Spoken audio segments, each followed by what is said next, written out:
Hello student, तो आज हम देखते हैं एक नया टॉपिक के साथ एक नए चैप्टर में एक नया टॉपिक देखते हैं।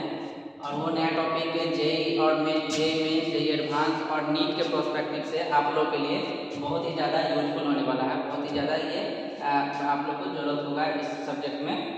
और ये जेई हो या जेई नीट हो, जेई हो नीट हो या जेई एडवांस का टॉपिक ये बहुत ज़्यादा आता है। यहाँ से क्वेश्चन बहुत ज़्यादा आते हैं, तो देखते हैं क्या है। एक्चुअली जब हम ये देखते हैं तो एक टॉपिक है सॉल्यूशन का।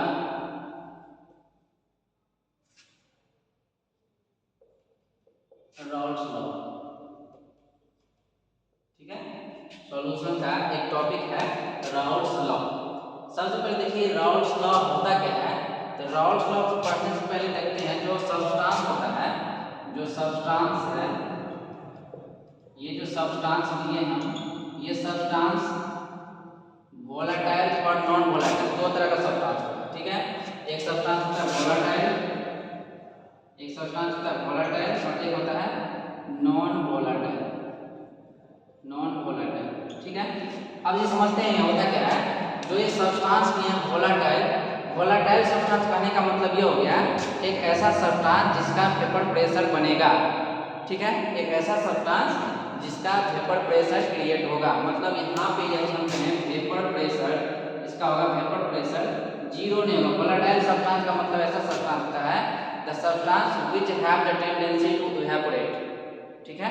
लिख देंगे यहाँ पे वोलेटाइल का मतलब होता है the substance which have tendency to evaporate, ठीक है। एक ऐसा सब्सटेंस जिसका टेंडेंसी क्या होगा, इवेपोरेट का होगा, इवेपोरेशन का टेंडेंसी होगा। इस सब्सटेंस को कहेंगे volatile substance.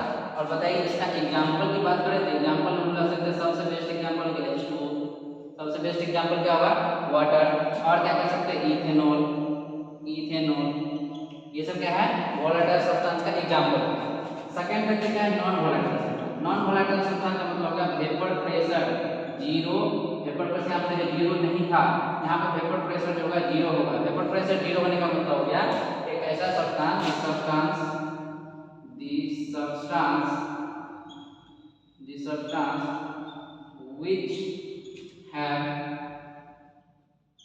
which have no tendency to evaporate, ठीक है। ये substance which have no tendency to evaporate, एक ऐसा सब्सटेंस जिसका टेंडेंसी इवेपोरेशन का नहीं होगा, उस सब्सटेंस को कहेंगे non volatile substance. Non volatile substance में एग्जांपल जो होगा, एग्जांपल हम क्या कर सकते हैं, एग्जांपल होगा यूरिया, ठीक है। और एग्जांपल क्या रहेगा ग्लूकोज, और क्या कर सकते हैं सुक्रोज, ठीक है।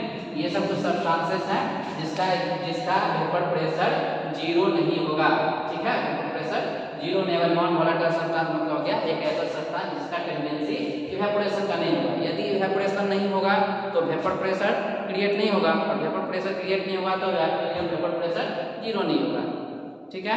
अब देखिए यहाँ पे क्या वेपर प्रेशर, यहाँ पे सॉरी वेपर प्रेशर इसका हो जाएगा जीरो, यहाँ पे नोट कीजिए। अब क्या हुआ इसका इवेपोरेशन हो रहा है।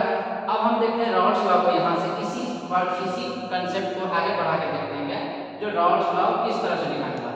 तो राउल्स लॉ में यहाँ पर देखते हैं क्या, राउल्स लॉ में यहाँ पर देखते हैं ये सब्सटेंस या सब्सटेंस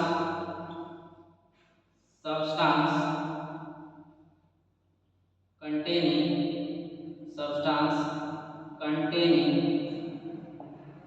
two volatile liquids, देखिए इसमें क्या होता है, इसको हम आराम से समझते हैं। ये क्या होता है substance containing two volatile liquids. अब क्या करते हैं क्लोज कंटेनर लिए हैं, इस क्लोज कंटेनर में पहले वाले कंटेनर जो है, इस कंटेनर में सिर्फ और सिर्फ हम ए का सब्सटेंस रखते हैं, ए, ठीक है। और सेकेंड कंटेनर क्या है, सेकेंड कंटेनर जो है ये कंटेनर सिर्फ और सिर्फ हम रखते हैं किसका, यहाँ पे जो सब्सटेंस लिए हैं वो है लिए बी का। बताते हैं ए क्या है और बी क्या है। ठीक है बी। अब हम ये मान लेते हैं, यहाँ पर मानना क्या है, जो हम ये एज्यूम कर देते हैं यहाँ पे, जो ए जो है ए को हम बोल रहे हैं सॉल्वेंट है, ए को बोल रहे हैं सॉल्वेंट है, और बी को मान के चल रहे हैं सॉल्यूट, ठीक है बी को मान के चल रहे हैं सॉल्यूट। अब क्या वहाँ पे यहाँ पे देखिए, यहाँ पे ए पहले वाले कंटेनर में सिर्फ और सिर्फ ए का पार्टिकल्स है, तो सिर्फ और सिर्फ ए का पार्टिकल्स होने का मतलब क्या होगा, यहाँ पर इसका ये वोलेटाइल सब्सटेंस है, तो वोलेटाइल सब्सटेंस का मतलब क्या होगा, इसका वेपर प्रेशर बनेगा। यहाँ पर जो वेपर प्रेशर होगा इसको कहेंगे पी नोट ऑफ ए, मतलब यहाँ पर हो गया, इसको क्या कहेंगे, इसको कहेंगे वेपर प्रेशर ऑफ प्योर ए। मतलब प्योर ए क्यों कह रहे हैं, क्योंकि इस कंटेनर में क्या है, सिर्फ और सिर्फ ए का पार्टिकल है, इसलिए सिर्फ और सिर्फ जो वेपर बनेगा वो वेपर किसके कारण बनेगा, ए के कारण होगा, इसलिए हम बोले P naught of A. Second वाले कंटेनर में क्या कर रहे हैं, सेकंड वाले कंटेनर में भी वोलेटाइल लिक्विड्स है, सेकंड वाले कंटेनर वोलेटाइल लिक्विड्स है, तो यहाँ भी क्या होगा, वेपर प्रेशर क्रिएट होगा, इसको जो वेपर प्रेशर होगा इसको कहेंगे पी नोट ऑफ बी, इसको क्या कहेंगे, vapour pressure of pure B, vapour pressure of pure B. अब हम क्या कर रहे हैं, यहाँ पे क्या करते हैं, जो ए का पार्टिकल्स है और बी का पार्टिकल है, अभी क्या है, दोनों अलग अलग कंटेनर में है, तो दोनों अलग अलग कंटेनर में है, और इसमें हम इसमें से एक सॉल्वेंट है और ये बी जो है वो सॉलिड है। अब हम सॉल्यूशन बनाना है, तो सॉल्यूशन बनाएंगे तो दोनों को हम क्या करते हैं, मिक्स करते हैं। अब देखिए यहाँ पे सॉल्यूशन जो बनाए तो दोनों का मिक्स कर दिए। अब बताइए यहाँ पे जो पार्टिकल होगा, सरफेस एरिया जो ऑक्यूपाई करेगा, कुछ एरिया ए का पार्टिकल करेगा, कुछ बी का पार्टिकल करेगा, कुछ इस तरह से ऐसा, ठीक है।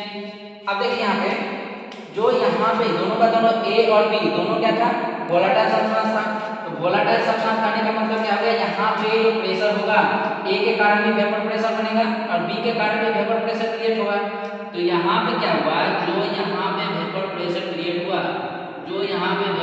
क्रिएट हुआ, ये बताइए। अब क्या हुआ यहाँ पे, ध्यान से देखिए, यहाँ पे सिर्फ और सिर्फ ए का पार्टिकल्स था, तो ए का पार्टिकल होने का मतलब क्या हो गया, सिर्फ और सिर्फ वेपर प्रेशर ए का बना, इसलिए हम बोले P naught of A, vapour pressure of pure ए।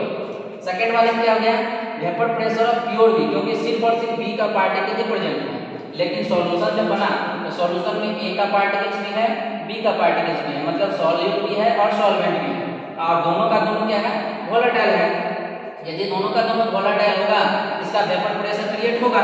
अब बताइए यहाँ पे जो प्रेशर लिखेंगे, यहाँ पे जो वेपर प्रेशर होगा, क्या पी नोट ऑफ ए होगा, नहीं होगा। पी नोट ऑफ ए क्यों नहीं होगा, क्योंकि प्योर होता तो पी नोट होता। अब क्या है, दोनों मिक्स हो गया है, यहाँ पे क्या कहेंगे, पार्शियल प्रेशर ऑफ ए, इसके कारण बी के कारण जो बनेगा, इसके कारण क्या बनेगा, पार्शियल प्रेशर ऑफ बी, ठीक है। अब देखिए ये जो पार्शियल प्रेशर ऑफ ए है और जो पार्शियल प्रेशर ऑफ बी है, तो ये अकॉर्डिंग टू, जब यहाँ पे देखते हैं, इसी को देख के आगे बढ़ते हैं, यहाँ पे क्या हुआ, जब पार्शियल प्रेशर ऑफ ए था तो ये partial pressure of A is directly proportional आ रहा था मोल फ्रैक्शन ऑफ ए, ठीक है। Partial pressure of A is directly proportional to mole fraction of A, और partial pressure of B is directly proportional to mole fraction of B, ठीक है। इसी चीज को क्या बोलते हैं हम, इसी चीज को बोल देते हैं राउल्स लॉ, इसी चीज को बोल देते हैं राउल्स लॉ, यही है राउल्स लॉ। अब इसको जो इलैबोरेट करें, इसको जब हम इलैबोरेट करेंगे तो यहाँ से थोड़ा क्लियर करते हैं। देखिए अब क्या हुआ, इसे हम इलैबोरेट करके,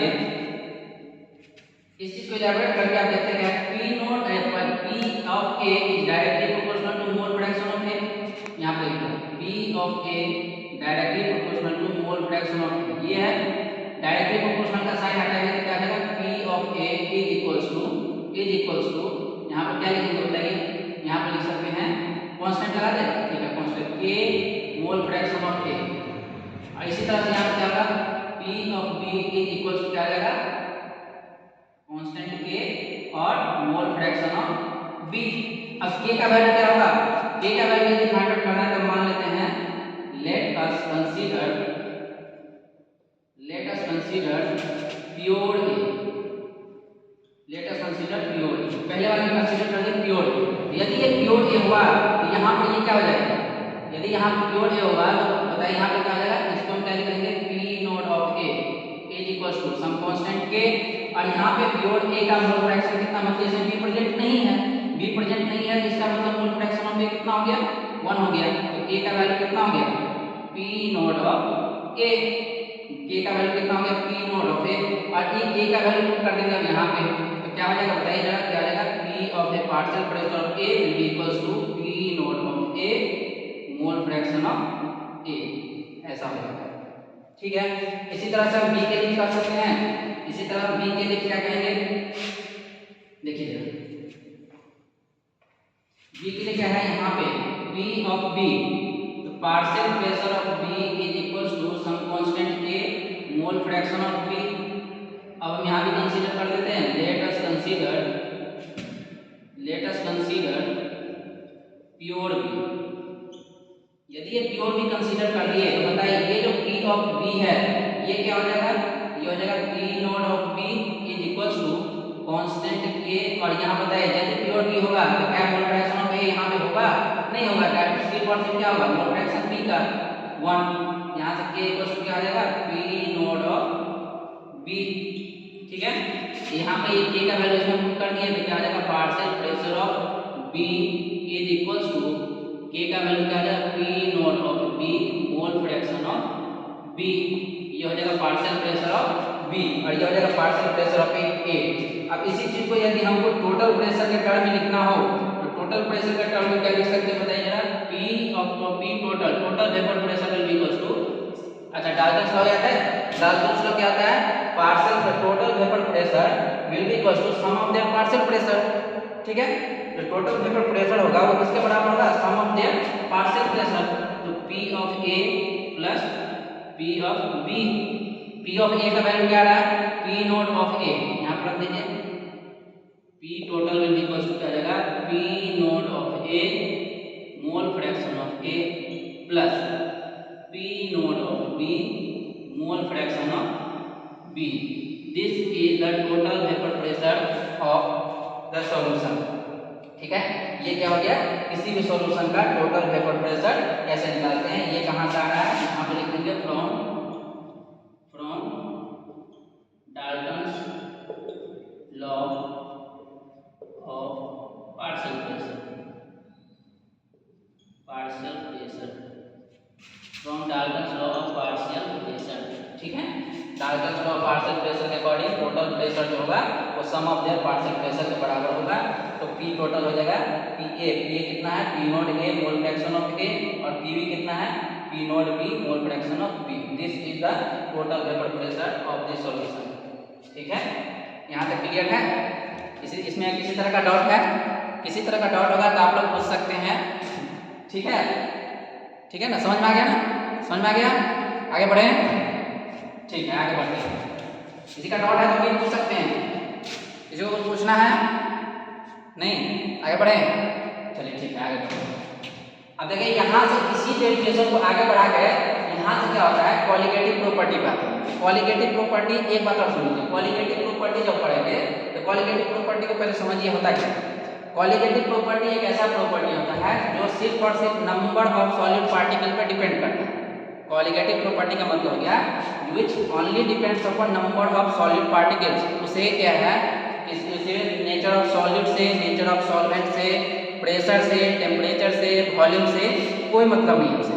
सॉल्वेंट कैसा है, सॉल्यूट कैसा है, टेम्परेचर बढ़ा दिए हैं, टेम्परेचर कम कर दिए हैं, इस चीज़ से कोई मतलब नहीं होता है। क्वालिटेटिव प्रॉपर्टी को सिर्फ और सिर्फ मतलब किससे होगा, सिर्फ और सिर्फ मतलब किससे होगा, अभी बताइए क्या होगा, हाँ बताइए क्या, नंबर ऑफ सॉलिड पार्टिकल्स। ठीक है, नंबर ऑफ सॉलिड पार्टिकल्स। यहाँ तक क्लियर है।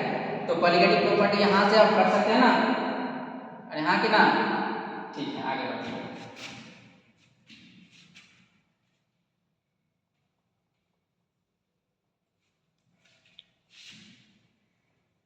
ये नोट कर दिया, रब कर दें, रब कर देना। ठीक है,